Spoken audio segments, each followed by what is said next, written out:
back to Tater Talk. I'm Rachel. And I'm Haley. And in today's episode, we are talking with Seth Shelton. He's our principal agronomist, and we are talking about raw storage. Yes, and we'll tell you, Seth knows his stuff. You will hear it throughout the whole episode. And he's been working in the ag industry for over 10 years. Before Lamb Weston, he got his undergrad at Oregon State in agronomy and crop sciences, and then pursued his graduate degree at none other than Washington State University to focus on potato agronomy. So he was meant for this job. And then he came on over to Lamb Weston in 2017, where he started as a senior ag operations specialist. She talks a little bit about in the episode too. And then he became our senior agronomist and is now our principal agronomist. Yep. So agronomy all the way. Yeah. Really. But we're so excited to have him on the show, and we're excited for you all to listen as well. Well, thank you, Seth, for joining us today. We're super excited to talk to you about raw storage. Yeah. Who'd have thought we could have had this whole episode on raw storage? But right? I know you're going to tell us all the ins and outs. So we're going to start off pretty broad, as we always do. Can you tell us why potato storage or all these different kinds of things are super important for Lamb Weston on a daily basis? Yeah, that's a good question because, when I first started, you're like, where does this fit into making French fries? But as I, moved in within Lamb Weston, you get to learn like potatoes are the very beginning step. If we don't have a potato, we don't have French fries. And so where raw storages come into play is we got to be able to store these potatoes so we can run our processing plants all year long. And potato storages are vital because if we don't run our potato storages correctly, we don't have potatoes to run in, September, October, November, December, January, February, March, April, May, June. So so many months. Yeah, so many months. Yeah. So they're to me, it's pretty vital because it's the beginning steps of making a French fry. Yep.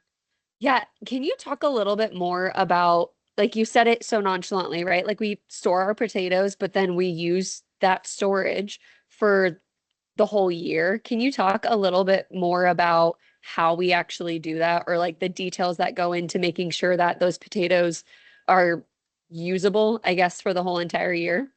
Yeah, so we'll just start right from the beginning at storage loading. So we start usually around September. We start loading our potatoes into potato storage. And how we start prepping that storage is usually around, I'd say, August. We have our summer interns usually, or our ag field men and women that start prepping the storage. They're cleaning it. We're cleaning it for foreign material and making sure there's no oil residues. Make sure no wild animals, made home in there for a couple months. So we go through, we clean the storages. We make sure if we have, we have different types of storages. We have storages that use pipe. We have storages that use air floors.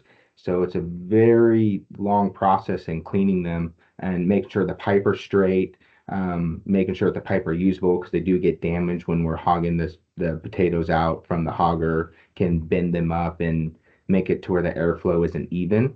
So the first step is getting them cleaned and prepped, making sure that the plants will come and check that off their list, make sure everything looks good and ready to go, that insulation's proper, and again, there's just no foreign material in the storage, number one. Once we get that going, we get closer to harvest and loading those storages. We make sure that the storages can run, right? So we'll have them run for about 2 to 3 days, get the temperature in the storages down, because I guess to your point, kind of how we get those storages to work is there's the big three. So the only three things we can control are air speed, air humidity, and air temperature. And it's a lot more complex than that, but those are the big three. So we want to make sure all those things are working properly before we get the potatoes into storage. From there, we get it running. We get it down to what we call set point. So depending on what temperature the potatoes are coming into storage, so probably earlier in the harvest season, so early September, mid to even late September, those potatoes are probably pretty warm. So we'll probably start our set point at 55 degrees. So once we get the potatoes in, they're stored.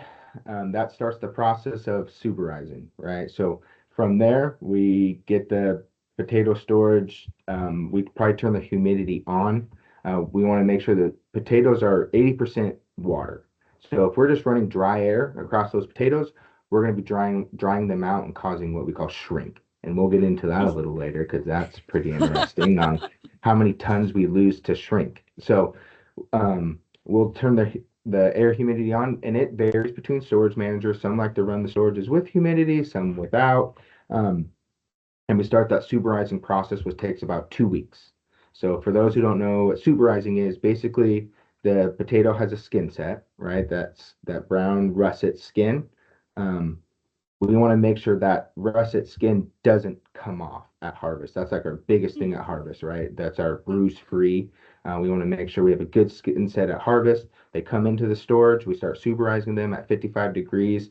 Um, Once we do that, that 2 week period, we can start actually sprout nipping, which that's a whole nother process, a fun process. No, so with the storages, we want to make sure the refrigeration system's working good because again, we're running these in early fall. So to get that set point at 55 degrees, some days might be 85, 90 degrees out. And so we got to make sure that we're pushing heat out of the storage. So potatoes, when they're coming in, they're respirating. They're a live organism, right? That's why they're sweating, as we would call it. We want to make sure we're adding water so they're not sweating too much and shrinking. Um, and we also want to get the heat out of the storage. That's the biggest thing. We want to put these potatoes to sleep. We want them to go to rest nicely in a nice calm manner. Because if we're, the biggest thing in fry production, right, is color, sugar. And if we Hmm. stress these potatoes out too much, they'll they'll get higher sugar content, which means higher fry color, which everyone knows it's a big no-no. Unless we're making Wingstop, they like color. So um, that's fine. But so kind of jumping all around the place. But we get them to set point, we get them happy there, and then we'll start bringing them down to our natural set point. So with all these different varieties that we grow, russet Burbank, Hmm. um, Ranger russet, Ivory russet, Clearwater russet, a lot of russets, they all have different set points. So meaning how cold can we get the potatoes without causing too much color in the potatoes? And there's been a lot of research, not only here at Lamb Weston, a lot of university research at the Washington State University, University of Idaho, which are people we collaborate very often with on these research projects. We get down to set point, which usually takes, mm, can take about a month or so, depending on how capable your storage is, right? So we have different capability of storages. We have a storage that was built in the early 90s, where we have a brand new Corvette building that we just built a year ago. So the Wow. capabilities or the horsepower of these storages to bring them down to set point is also plays a role in how we manage these storages. Hmm. So as I brought up, we have refrigeration, right?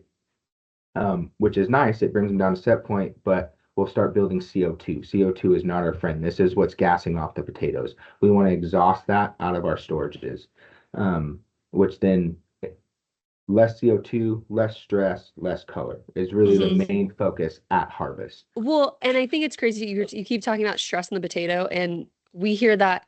I Yeah. think we hear it a little bit from sales, but I think my knowledge is that people think that ends at harvest. Like it's like the Mhm. stress based off of the climate, right? Like how much stress the potato get, not knowing that there's so much that can go into it in the storage part of it as well. Mhm. Yeah. Yeah, so to your point, exactly. It doesn't end at harvest. I mean, that's probably the bulk of that stress is at harvest.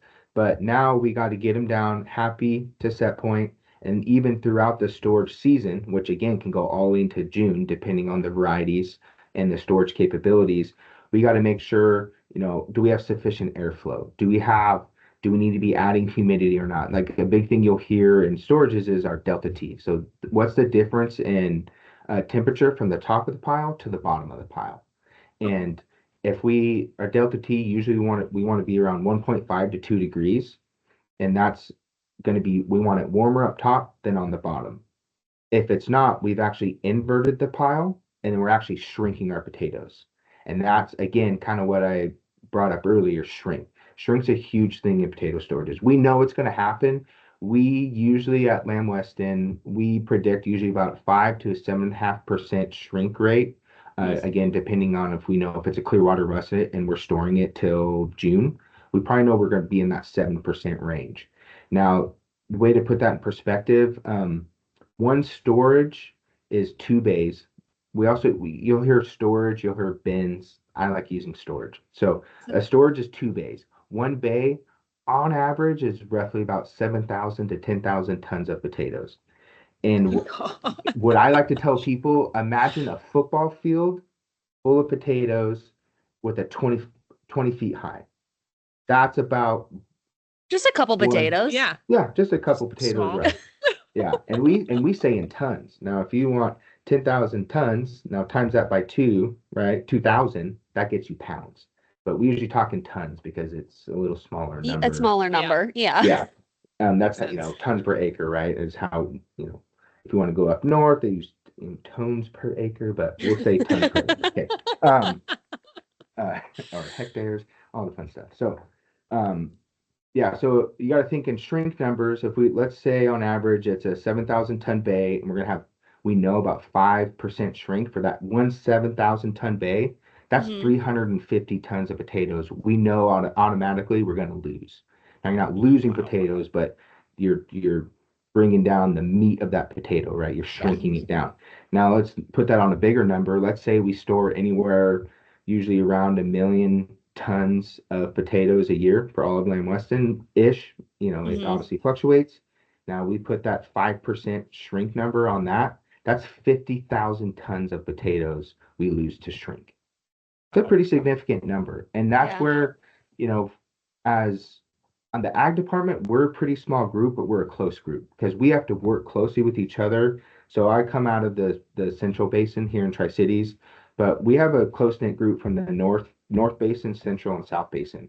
And we work together. We meet, I mean, multiple times a year to talk about these different strategies and making sure we're up to par on how we're running these storages and we're doing it efficiently. Hmm. Again, because with these different storages becomes different storage strategies, but the basic strategy is make sure we get heat out at harvest. Let's reduce the stress on the potatoes and make sure we're not shrinking them too much and we're keeping them happy. So Hmm. that way at the end we have a good product, a good French fry that we can give to our plants. Hmm. And that's kind of another thing I wanted to touch on was then how do the plants know, are they getting a good potato and is it fitting the right cut, right? Yep. And again, that's where we meet weekly with either the plant superintendents, the plant managers, um, the supervisors, and making sure that what's in storage is what they are truly going to get when they run that into the plant. Hmm. But anyways, it's we have such a good teamwork. Um, it's such a team oriented group that we just know like, hey, we may have a problem, but we know how to solve it. And that's what we Hmm. do in our weekly meetings. We're not blaming the grower, we're not blaming that storage. We're like, hey, we see that, but let's find a solution rather than just adding on the problem. So Hmm. we Yeah. have a good group. I love it. Yeah, I was gonna ask a little bit on that too, and you answered, I think, majority of it about like utilizing the network to drive highest product utilization. And I think that's what you're tapping onto of like, Hmm. depending on, if it, and I'm gonna say a sentence, it may be wrong. So just go with me. That if Okay. there's some shrinkage in potato, like we may not be using what we originally planned to use that potato for. So we're gonna go use it for a different type of cut that maybe needs a little bit less meat. Is that like a scenario where it's instead of being a shoestring, maybe it's gonna go into a chopped in form, for example? Would that be a potential scenario in shrinkage? I wouldn't say so much shrinkage, but you're on the right topic. It's more, we look at it more, okay, what's the size profile? What's the specific gravity of this potato? Which is kind of what you're getting at with like the meat of the potato, right? Specific Hmm. gravity. What's our meat to water ratio? But then they're like, okay, but now let's look at the size profile. That's maybe too big. So maybe that needs to go to a wedge run. So those are the Hmm. type of conversations we have in our weekly meetings. I mean, not the plants are meeting daily, but then they'll Yeah. meet with their raw team. Once a week, and then we'll meet all together once a week, and kind of bring those issues together and be like, how can we solve it to make sure we utilize everything that we have? Because Hmm. no potatoes lost. We want to use everything we have, right? It's like our recovery in the plants. It's not recovery in a potato storage, but we want to make sure we use every potato available, and it's just making sure we're putting the puzzle pieces in the right place. Hmm. And that can change. It's crazy within a month that potato storage might change pretty drastically when it comes to color. Now, if we're running out of field, and that's where things can change daily because we're sampling all season long throughout the whole growing season, each the North, Central, South Basin. I don't want to forget our partners in Idaho as well, and in Park Rapids, Minnesota. Like everyone, all their field team is. I did it for a long time. It's hard work. You're sampling every week. You're sweating. Um, you're putting a lot of back work into gathering these samples, and that's what I feel like our ag team, we've collected a lot of data over the years, and understanding from these samples we can understand, we can project what the yields are going to be, we can project that size profile, that specific gravity. That's why these samples are critical in the decision making that we use in the ag department to help our plants again drive and make better decisions so we can utilize these potatoes properly. But out of field, things, we take a 7 foot dig, we got a 125-acre field. That 7 foot dig might be a little different on one side of the field than what exactly the plant sees. So a lot of decisions can change pretty rapidly, knowing like the specific gravity and the size profile change. Whereas when we get into storage, we have a better idea of what that field looks like because we can walk that storage and visually see that size profile. And that's something we do too. We do, I'd say every few months, the plants are coming in and they're walking the storages. The superintendents are coming in, making sure like, yep, that run's going to fit our wedge run here next month. We want this lot. So then it's playing tic-tac-toe on who gets to win that lot. That's the fun part. I get to observe a lot, like, ooh, who's going to win that one? But yeah, Nice little lottery. Yeah. yeah, exactly. That's awesome. I feel like, gosh, we talked a lot about all the precision that's involved in storage. You started leaning into all these questions. So I think I'm going to go with this. You talked about out of field. Can you talk about the benefits of processing out of field versus from storage, or if there are just a pros and cons list for both? I'm sure both have their importance. Obviously, of course they do, so that we can store year round. But that was something we were thinking about more benefits wise, one versus the other. So yeah, the benefits there's benefits to both, and there's also, like we talked about, there's a lot of negatives to both. I shouldn't say a lot of negatives, but let's go. So when you're coming out of field, you'll see people are chomping at the bit. The superintendent's like, when we come out of field, July 21st, are we sure? And then it'll get pushed back just a little bit because we still have some storage raw to run. So I'll start with that the storage raw that we're running. By June, again, we talked about skin set. Well, that skin set keeps setting a little bit every month, and it gets pretty thick. And by that time where it's June, now their peel times have increased quite a bit at the plant. So they just know it's going to take us forever to peel it. That's extra time that we have to peel it, which is more money, more dollars to run that raw. The other thing is, when we have problems, let's say defects, whether it's fusarium dry rot or soft rot, black spot bruise, whatever that is, that stuff only gets worse over time, right? Or in color is the biggest one. That's always going to, especially in June, it's usually colors what's driving the decisions on what raw they can run in the plant. So superintendents have looked at this problem up probably for like 3-4 months, and they're like, oh, do we have to run that? We see that new crop's coming up. So they're, like I said, everyone's chomping out the bit because that new raw, it's fresh, it's out of the field. The skin set's not bad. The defects haven't really set in yet. And it's just really good raw. It's, fresh from the field. And they just know that defects are going to be low. Run times for peel times are going to be low.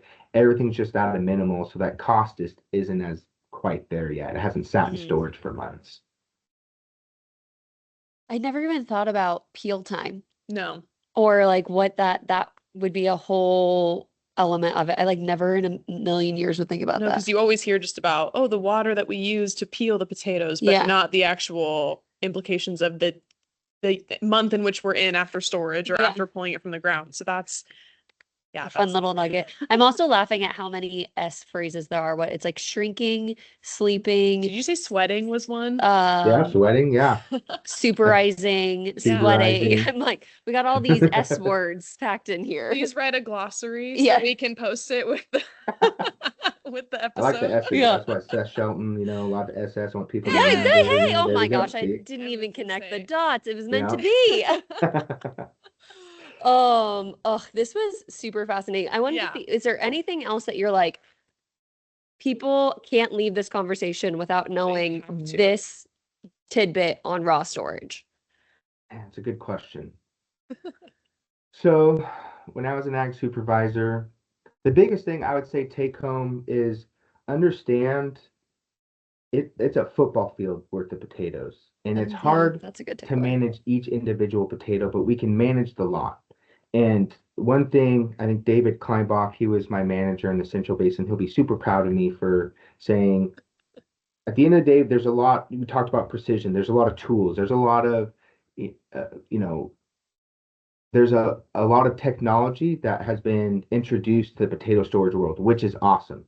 But it's also a double-edged sword. So I can have these storages on my phone, and it was one of the things, that would cause me anxiety is like, is my storage running? Is it running? So we can look for my phone. So every night before I went to bed, I looked at my phone. All right, my storage is running. And when I wake up, storage is running. Okay, we're good. But the big thing that my boss, David, would always talk about was at the end of the day, nothing's going to beat your eyes, your ears, and your nose. So making sure we're getting in and we're visually putting eyes on this storage, because I don't know if you guys have smelled a rotten potato storage, but it's pretty bad. So you Doesn't can sound usually great. smell it, but you can't see it, right? Right Yep. away. Or so, but you can smell it and then understanding like, okay, we have a problem. And before it gets too carried away, let's make a management decision. So that's then coming into these meetings and understanding like, hey, I think we got a problem brewing in the storage. I think we need to run it sooner than later. What can we do? And I think, it's just technology is awesome and we use it every day. But at the end of the day, it's still going in and visually using our eyes, our ears, and our nose to make these management decisions. And then communication to the plants. I know we can sometimes get pretty distant from the ag team to the people working in the plant because we're so far away. But there is a lot of communication that goes on there, and it's vital to making sure, again, that we're using every potato to make the best French fry to give to our customers at the end of the day. Totally. Well, and I think you're just saying it too of like why we're wanting to talk to all of y'all because y'all are the experts. And so it's like you have to trust yourself, trust your senses and all of that when you're going into it. Like, yeah, it's nice to be able to have the technology to check on it, make sure everything's running. But like Mhm. to your point, to your boss's point, I guess, is like you got to trust yourselves and we trust y'all Yeah. that it's all that's being taken care of. So it's super fun to just hear about, not necessarily, I guess, the impetus of it, because we've talked to people about, the seeds and the planting and all of that, Mhm. but really where potatoes are living for majority of the time. Yeah. Mhm. And just to, quite frankly, to see your passion for it and to know that we have people behind the scenes who, like you said, are working together as a team to ensure that these potatoes see it all the way through so that they can become our products. I mean, that's huge. Obviously a really important thing for Lamb Weston. So Yeah. thank you for your passion and your dedication for the Yeah. things that we might not think about so much on Yeah. our end of the spectrum. Yeah. Yeah, I mean, I think I'm the lucky one. I get to go outside and play in Yep. potato fields and get dirty, and it's awesome. I love my job. I love Lamb Weston. I love French fries. I never leave a restaurant without ordering fries.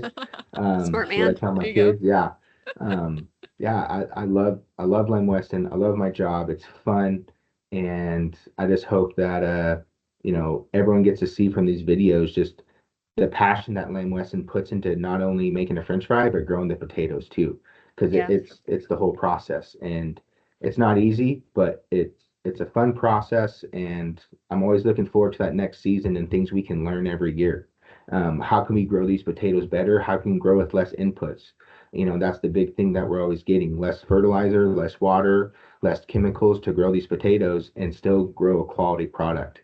And that's probably the biggest takeaway from like my job is like that's what we're trying to figure out every day.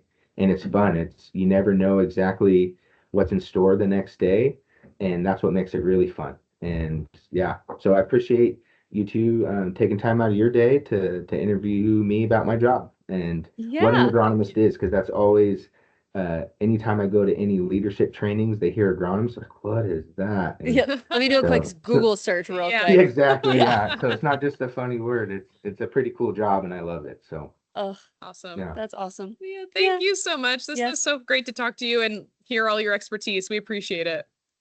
Yeah. Thank you. Awesome. Cool. All Thank right. you. Thank Yep. you. Have a good one. You too. Bye. All for today's episode. Thank you so much, Seth, for teaching us everything about raw storage.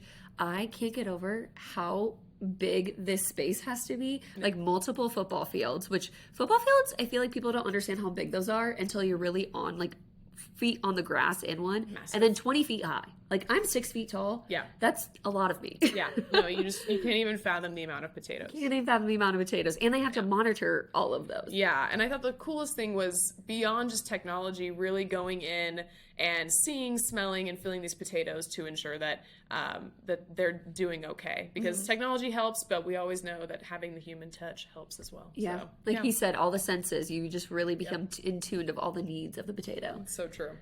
But again, we hope you guys enjoyed today's episode. Yep, and we will see you next time on Tater Talk.